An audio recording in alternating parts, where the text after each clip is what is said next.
What's up everyone? What of course you'll be seeing today is a breakdown and review of the exotic machine gun in Destiny called Thunderlord, the fan favorite.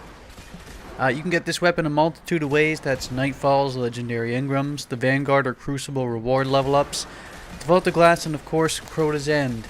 I personally received mine by beating Crota himself on normal mode recently, so a recent level up for me. The gun itself starts with a 302 base damage and increases to a max of 331 when you're done with the upgrades. To upgrade it, you're going to need Glimmer weapon parts and an exotic shard. The other form, of course, may differ between you and I for level ups, being Relic Iron, Spirit Bloom, if you know what I mean. Fire rate 66%, it has an impact rating of 53, a range of 32, a stability rating of 41, a reload percentage of 46, and a magazine size of 38 starting. It hits hard, it hits fast, and it has several stability upgrades which will basically increase the stability rating from 41, which isn't very good, to quite good, and I'll explain that as we go. In terms of PvP damage out, currently it hits for 51 on body shots and 64 on headshots. With regard to the skill tree, all of them are exactly the same because they're exotics. All of them deal arc damage, and you have three clear options in terms of ballistics. Accurized ballistics, which increases range and impact, but also recoil. Field choke, which increases range and impact, but again also increases recoil. And linear compensator, which actually produces predictable and more controllable recoil, and actually buffs range and impact slightly. But of course it adds recoil just as with all three ballistic types.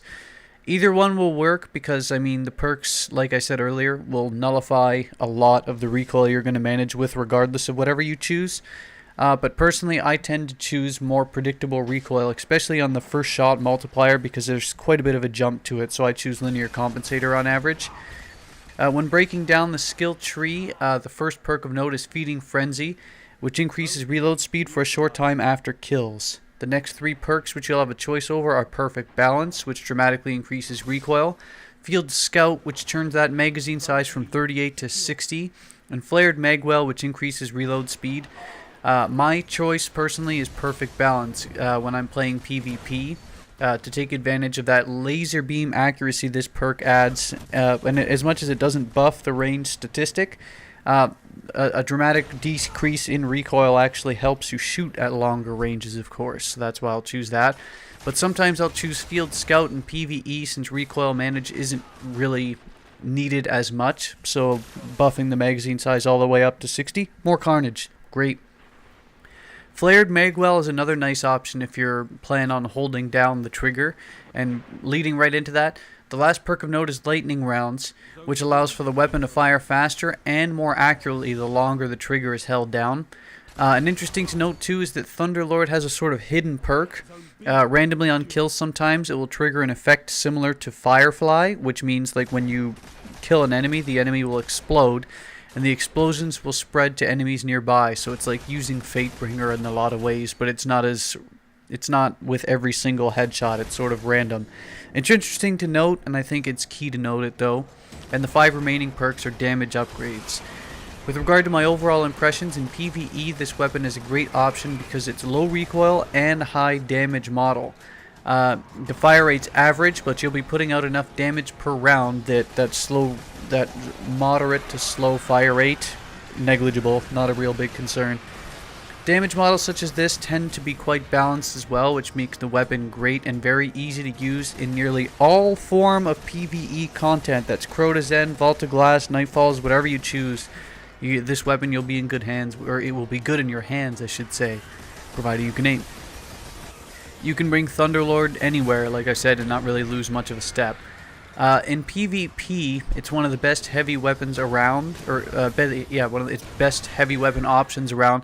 The only downside, as many will point out though, and it's a fair assessment, it's the fact that it uses an exotic slot in PvE that you're not going to be able to put toward using a primary weapon, which you're going to be using exponentially more in terms of, say, something like Red Death, Thorn, or the Mythoclast, whatever you choose.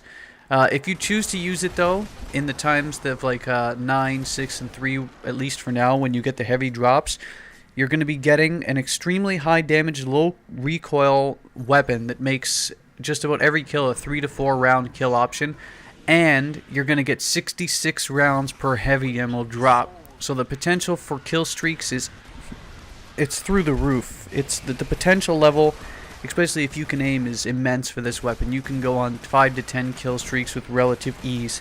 But again, because it uses an exotic slot, it does cap your overall potential for your complete weapon loadout in PvP, so bear that in mind. And if you have something like the Swarm, which has a pretty similar damage model and doesn't use an exotic slot, then you can get the best of both worlds. But food for thought, full disclosure, do as you choose from that. Overall, Thunderlord, I'd say, Thunderlord is one of the best machine guns in the game, bar none. It's absolutely one of the best PvP options, with the only downside, of course, being that it will use your exotic slot. But do as you choose. The weapon itself, in terms of damage output and damage potential, it's utterly amazing. Peace.